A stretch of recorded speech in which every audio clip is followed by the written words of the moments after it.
প্রিয় দর্শক শ্রোতা, আজকে আমি একটা নতুন ইনফরমেটিভ ভিডিও নিয়ে আপনাদের কাছে এসেছি। আগামী রবিবার অর্থাৎ 28শে June NID pulse polio programme. গোটা ভারতবর্ষ জুড়েই এই প্রোগ্রামটা হচ্ছে।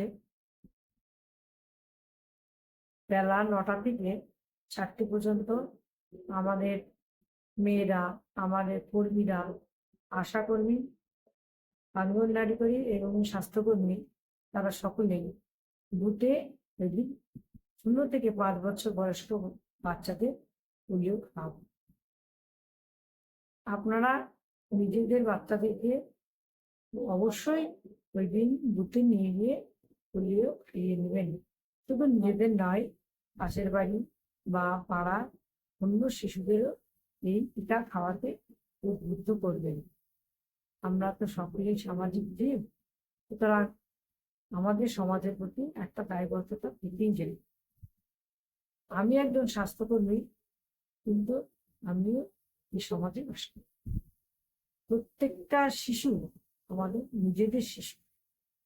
তাদের জীবন রক্ষা করা, তারা যাতে সুস্থ থাকে সেটা নিশ্চিত করা আমাদের সকলের দায়িত্ব। আর এই পালস পোলিও প্রোগ্রামটা শুরু হয়েছিল 1995 সাল থেকে। তারপর আমরা আমাদের ভারতবর্ষ আর কি পোলিও মুক্ত আমরা হয়ে গেছি, তবুও এই পালস পোলিও প্রোগ্রামটা এখনো আমাদের চলছে। এবার বেশ অনেকদিন পরে এই প্রোগ্রামটা হলো। তাহলে আমরা রুটিন ইমিউনাইজেশনে বাচ্চাদেরকে পোলিও খাওয়াই, তবুও এটা একটা এক্সট্রা ডোজ দেওয়া হচ্ছে। সমস্ত শিশুকে একসঙ্গে আমরা দিচ্ছি। 1995 সাল থেকে শুরু হলেও এখন পর্যন্ত তাহলে কেন চলছে এই প্রোগ্রামটা? যদি আমাদের ভারতবর্ষ পোলিও মুক্ত হয়ে গেছে, তবুও কারণ এখন মানুষ এক জায়গায় থাকে না, এক দেশ থেকে অন্য দেশে যাওয়া আসা করছে। সুতরাং কখন কোন জীবাণু বা কোন ভাইরাস চলে আসছে বা চলে আসতে পারে অন্য দেশ থেকে, তার তো ঠিকানা নেই। সেই জন্য আমাদের সতর্ক থাকতে হচ্ছে। যেমন এর আগে আমের টিকা প্রথমের দিকে একটা দেওয়া হতো, কিন্তু 9 মাস পূর্ণ হয়নি। কিন্তু বিজ্ঞানীরা রিসার্চ করে দেখেছেন যে একটা টিকা দেওয়ার পরও বাচ্চাদের হাম হচ্ছে। শেষ পর্যন্ত 1.5 বছর বয়সে তাদের আবার দ্বিতীয় ডোজ দেওয়ার প্রয়োজন মনে করেছে এবং এখন সেটাই চলছে। কিছুদিন আগে আপনারা শুনেছেন যে বাংলাদেশে হাম হয়ে প্রচুর বাচ্চা মারা গেছে। সেই জন্য যেহেতু বাংলাদেশ আমাদের পাশেরই দেশ, আর হাম একটা বায়ুগতিক রোগ, সেজন্য আমাদেরকে কিন্তু সতর্ক থাকতে হচ্ছে। পোলিও মাইলাইটিস রোগটা কি বা পোলিও টিকা আমরা কেন খাব? পোলিও টিকা খাওয়াবো পোলিও মাইলাইটিস রোগটা যাতে না হয় সেজন্য।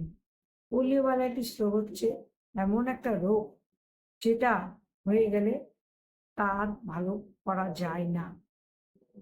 এতে কি হয়, জ্বর হলো, তারপর দেখা গেল যে দেহের কোনো অংশ, হাত, পা, যে কোনো অংশ নরম থলথলে হয়ে গেল বা অবশ হয়ে যাচ্ছে। এটাকে একরকম প্যারালাইসিসই বলে। প্যারালাইসিস বিভিন্ন কারণে হয়, কিন্তু পোলিওর কারণে যে প্যারালাইসিসটা হয়, সেই প্যারালাইসিসটা কিন্তু আর সারে না। সেই জন্য পোলিও রোগটাকে নিয়ে আমাদের এত মাথা ব্যথা।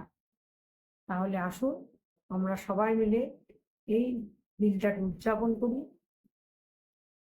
ও আর একটা কথা আমি যেটা বলতে ভুলে গেছি, হয়তো এই রবিবারে দেখা যাচ্ছে যে আমাদের কোনো বাচ্চা অসুস্থ বা বাড়িতে নেই বা কোনো কারণে সেই টিকাটা পেল না।